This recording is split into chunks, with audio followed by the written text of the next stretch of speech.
Salut à tous, ici le compteur. Aujourd'hui on se retrouve pour des histoires de parents rois du monde. L'histoire suivante est postée par Staline Did Nothing Wrong. Pour la petite histoire, je suis une femme à moitié noire qui a grandi dans un ghetto et qui a travaillé très dur au lycée pour obtenir une bourse d'études et une bourse complète pour l'université. J'ai maintenant un travail très décent et je gagne une somme d'argent raisonnable que je n'ai pas peur de montrer, bien que je conserve mon héritage du ghetto. Naturellement, le racisme est un sujet sensible pour moi. Me voici donc en train de m'occuper de mes affaires dans un café local en répondant à quelques mails sur mon nouveau Samsung Note 10.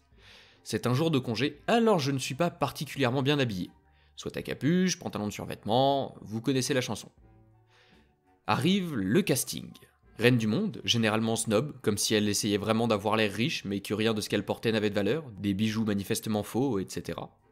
Sale gosse, peut-être 12-13 ans, de grande taille. Je suis convaincu qu'il est atteint d'autisme ou d'Asperger en raison de ses manières générales et, bien sûr, de ses cris. J'ai remarqué que Reine du Monde et Sale gosse me regardent fixement, ce qui n'est pas très grave, d'autant plus que c'est un quartier huppé et que je suis... moi, avec mon comportement. Et Reine du Monde et Sale gosse finissent par s'approcher de moi et Reine du Monde dit « Vous, où avez-vous eu ça? Je l'ai acheté. Comment? À votre avis ?» Les gens comme vous ne peuvent pas se payer des téléphones comme ça. Vous avez sûrement dû le voler. À ce stade, je suis en quelque sorte sous le choc et sans voix. Elle poursuit avec « Je devrais vous dénoncer à la police. Maintenant, je suis prête à laisser tomber si vous remettez le téléphone à mon précieux bébé. Maintenant. » Pourquoi ferais-je ça? Parce que vous l'avez volé et que vous ne le méritez pas. Vous n'aurez pas mon téléphone, grognasse. À ce moment-là, le directeur, superviseur, membre du personnel qui s'affirme, je ne suis pas sûr, mais je vais l'appeler directeur à partir de maintenant, s'approche après avoir remarqué la situation et essaie de calmer tout le monde. Madame, j'ai besoin que vous fassiez moins de bruit, c'est un café. Cette femme m'a traité de grognasse après avoir volé le téléphone de mon fils. Attendez, quoi? Je veux un remboursement complet, récupérer mon téléphone et une compensation. Le directeur s'adressant à moi. Madame, vous devez lui rendre le téléphone ou j'appelle la police.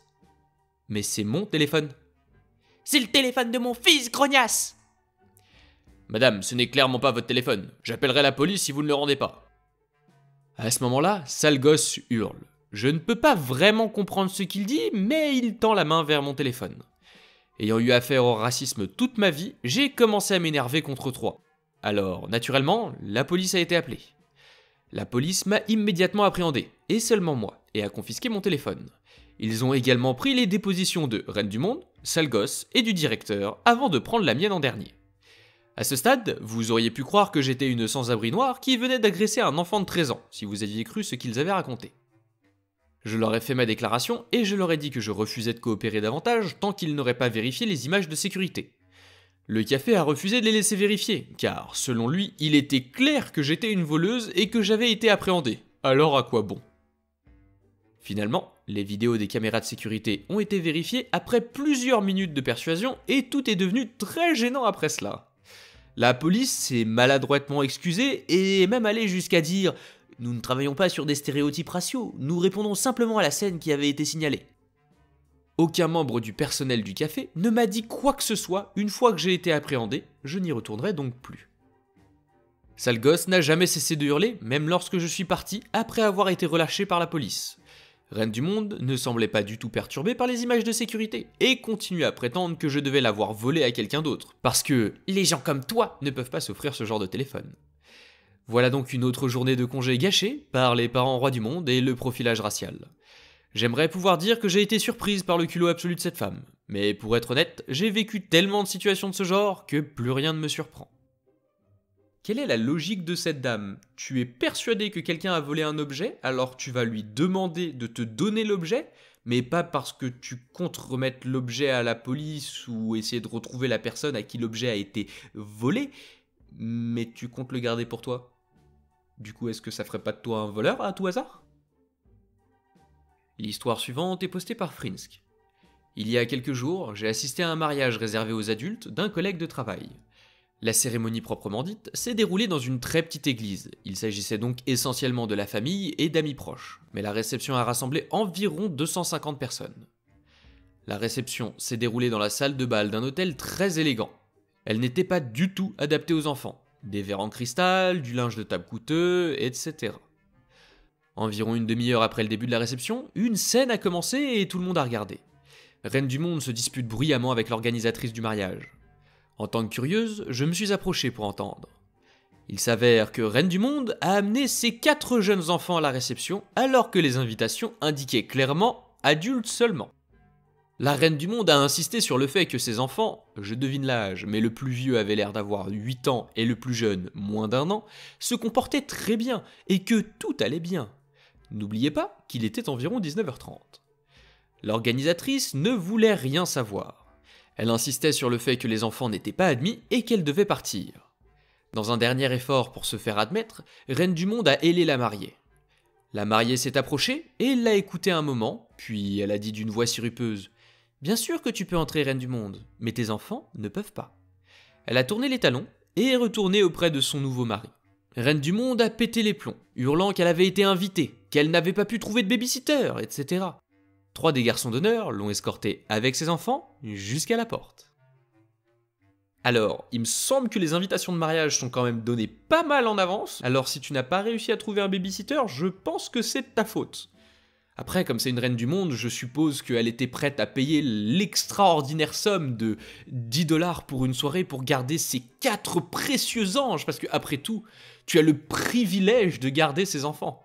Ah, et bien sûr, tu dois les emmener au restaurant, mais l'essence c'est toi qui payes, le restaurant c'est toi qui payes, etc., etc. On connaît le délire. L'histoire suivante est postée par Lucario Girl. Je suis une personne handicapée.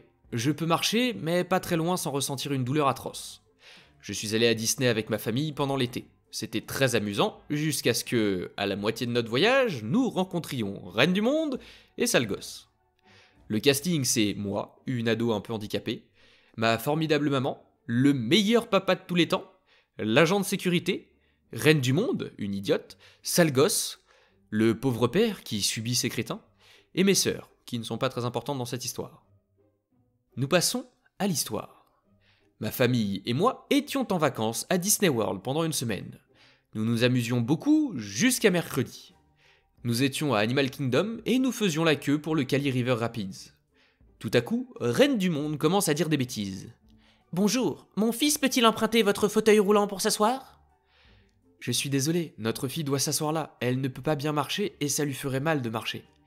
Ce n'est pas si loin, elle peut marcher. Si elle le peut, votre fils le peut aussi. Reine du Monde n'est pas d'accord. Donnez-moi juste ce foutu fauteuil roulant!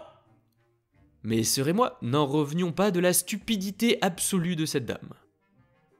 Mon père répond « C'est un parc d'attractions pour enfants, ne jurez pas devant des enfants. » Je vais vous dénoncer au service de location de fauteuils roulants, ils vous enlèveront le vôtre!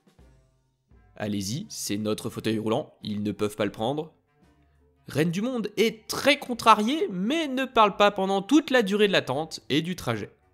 Nous pensions que c'était la fin de l'histoire, mais non, ça devient pire. Ma famille a décidé de se séparer, parce que ma mère et moi adorons les montagnes russes et que je n'avais pas fait Expedition Everest depuis des années. Nous faisions la queue et il s'avère que Reine du Monde et Sale Gosse nous suivent.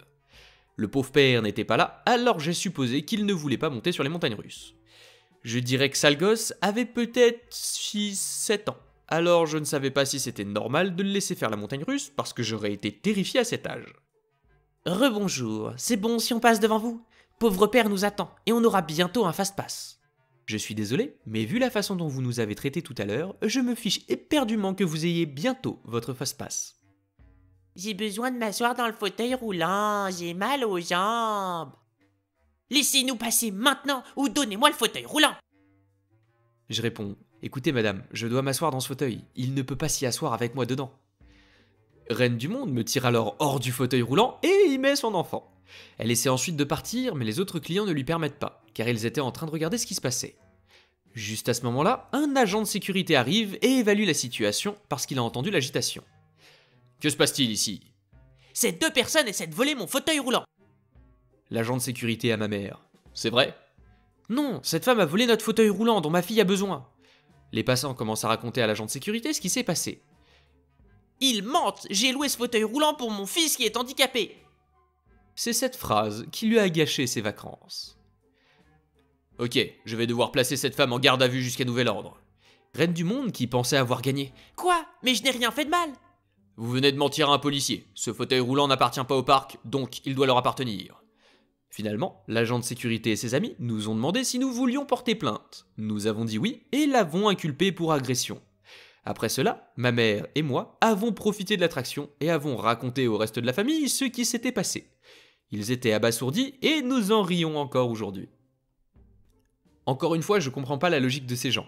Admettons qu'il y a un service de location de fauteuils roulants parce que t'es une feignasse et que t'as pas envie de marcher. Même si c'est le cas, ils auraient loué ce fauteuil, donc ils auraient payé pour ce fauteuil. Donc, il est à eux le temps de la location. Pourquoi est-ce qu'il deviendrait à toi parce que les autres l'ont loué? Je pige pas. Enfin bon, leur logique à eux quoi. L'histoire suivante est postée par Chains of the Helpless. C'est arrivé il y a une semaine, un lundi. Ma pire journée depuis plus de 5 ans. Je suis serrurier de métier et mon travail m'oblige à monter sur des échelles pour réparer des portes, des serrures et tout ce qui peut être cassé sur une porte. Je travaille sur la porte d'entrée principale d'un grand magasin d'articles d'occasion. Parfois, je dois bloquer une entrée pour réparer une porte, et si c'est le cas, j'essaie toujours de trouver une autre option pour que les clients puissent entrer et sortir du bâtiment. J'ai ouvert une porte de sortie de secours, à environ 3 mètres, sur la droite de l'endroit où je travaille, pour m'assurer qu'il y avait une porte qu'ils pouvaient utiliser. Je suis en train de travailler, de m'occuper de mes affaires, sur mon échelle, en écoutant mon livre audio sur mon casque Bluetooth, lorsque Karen et son gosse, qui sont tous deux des rois du monde, s'approchent de moi. Excusez-moi, je dois aller au magasin. Eh bien, cette entrée est HS pour l'instant, mais J'ai besoin d'entrer maintenant. Vous ne pouvez pas bloquer la porte. Oui, mais si vous me laissiez finir ce que je disais, Vous devez vous écarter de mon chemin. il y a une porte là-bas, vous pouvez y aller. Non, c'est plus près. Écoutez, arrêtez de m'enquiquiner et allez là-bas. C'est à ce moment-là que Karen passe à l'étape suivante. Et par étape suivante, je veux dire qu'elle se fait arrêter. Karen n'a pas apprécié que je lui crie dessus. Elle attrape son fils par le poignet, qui est resté là à ne rien dire, et essaie de passer sous mon échelle pendant que je suis sur l'échelle. Son gros sac à main s'est accroché au barreau latéral de mon échelle et l'a fait basculer, m'envoyant moi, mes outils et le moteur du système pour handicapés sur lequel je travaillais s'écraser au sol. Je suis tombé sur l'épaule, me brisant la clavicule et me déboîtant l'épaule. Le moteur a heurté le sol et s'est brisé, et l'échelle est tombée sur elle et son fils. Une caissière qui a tout vu par la fenêtre s'est précipitée pour voir si j'allais bien. J'ai dit non, quelque chose est cassé, un peu en état de choc. Appelez la police et une ambulance. Je leur ai dit que je voulais porter plainte avant d'être embarqué dans l'ambulance et emmené à l'hôpital. Le père de l'enfant est venu chercher l'enfant qui n'était pas blessé, heureusement, et elle a été emmenée avec des menottes. Je n'ai pas encore eu de nouvelles de la date du procès ou quoi que ce soit d'autre. Depuis, je suis en arrêt de travail. Je souffre, tout ça parce que Karen voulait des bêtises de seconde main. Et c'est pas fini, parce qu'Opi nous a posté une mise à jour. Il s'est donc passé beaucoup de choses pour Karen. Je ne vais pas trop rentrer dans les détails, mais je vais vous donner une version courte. Tout d'abord, je suis resté à la maison pour me reposer et guérir, et mon patron a eu la gentillesse de me payer mon plein salaire pendant mon congé, au lieu de ce que la commission d'assurance m'aurait payé. Je suis très reconnaissant de travailler pour quelqu'un qui respecte et prend soin de ses employés. Quant à Karen, sa caution a été versée la semaine dernière et on lui a ordonné de rester avec sa mère jusqu'à la date du procès. Cette affaire est devenue une affaire criminelle à part entière. Elle a été accusée de 1. 2 chefs d'accusation d'agression armée causant des liaisons corporelles, 2. Un chef d'accusation d'enlèvement d'enfants, 3. Un chef d'accusation de harcèlement, et si elle est reconnue coupable, elle devra payer des dommages et intérêts pour tout bien briser. Elle risque également 8 ans de prison pour tout cela. Son mari a demandé le divorce et l'enfant a été confié à la garde de son père avec l'ordre qu'elle ne le voie pas sans la surveillance d'un agent des services à l'enfance et au moins un policier. Je tiens à dire que je me sens vraiment mal pour Karen et sa famille. Karen a gâché sa vie et déchiré sa famille. Une petite leçon de vie pour tout le monde, soyez gentils avec les gens qui essaient de faire leur travail et adoptez une bonne attitude. Sinon, vous risquez de tout perdre. Et c'est pas fini, Opi nous a encore posté une mise à jour. Dimanche 20 octobre 2019, oui, cette histoire date. Rien n'a beaucoup changé sur le plan juridique ou autre, mais je me sens un peu mieux, suffisamment pour pouvoir aller au travail et simplement faire de la paperasse à un bureau ou quelque chose comme ça. Je deviens fou allié en restant assis à la maison. Ma clavicule continue à me faire très mal si je bouge d'une certaine façon ou trop rapidement, mais je peux me débrouiller à un bureau. Je suis en congé depuis presque 3 semaines et il est temps de ne pas me morfondre à la maison. Merci à tous.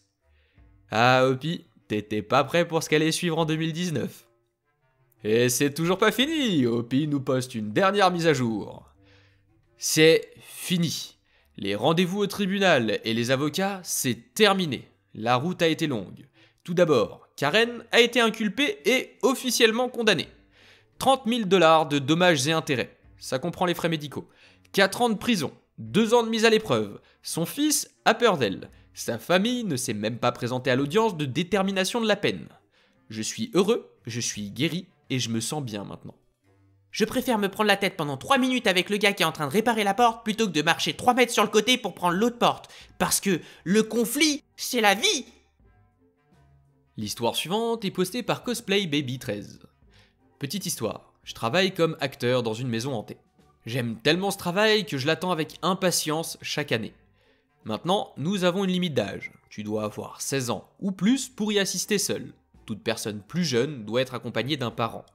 Nous insistons vraiment sur le fait que toute personne de moins de 16 ans ne devrait pas participer. Ce n'est pas fait pour les enfants. Mais beaucoup de parents, pour une raison ou une autre, ne le comprennent pas. Passons maintenant à l'histoire. Nos protagonistes sont Reine du Monde, vous les connaissez déjà vu que vous écoutez mes histoires, et Pauvre Enfant. Sérieusement, je me suis senti mal pour elle. Moi, le zombie principal de cette histoire. Mon travail consiste donc à parcourir les files d'attente à l'extérieur de l'attraction pour divertir les clients pendant qu'ils attendent d'entrer dans la maison. Je prends des photos avec eux, je leur fais peur, en gros je fais un spectacle pour les divertir. Alors que je suis en train de rôder, je vois un petit enfant dans la file d'attente. Merveilleux, quelqu'un a amené un enfant. Cela signifie beaucoup de pleurs. Cependant, l'enfant a établi un contact visuel avec moi et m'a souri. Il y a donc de temps en temps des enfants courageux qui apprécient vraiment le jeu. J'ai supposé que c'était le cas. Je m'approche lentement d'elle en bavant et en faisant mon show habituel de zombie. Cette fille ne doit pas avoir plus de 8 ans. À mesure que je me rapproche, je vois qu'elle est de plus en plus mal à l'aise, alors je recule un peu. Je lui fais un petit signe de la main pour lui faire comprendre que je suis amical et que je ne veux pas la déranger. Elle m'a répondu par un signe de main et sa mère s'est retournée pour voir ce qu'elle faisait. Elle a pété un câble.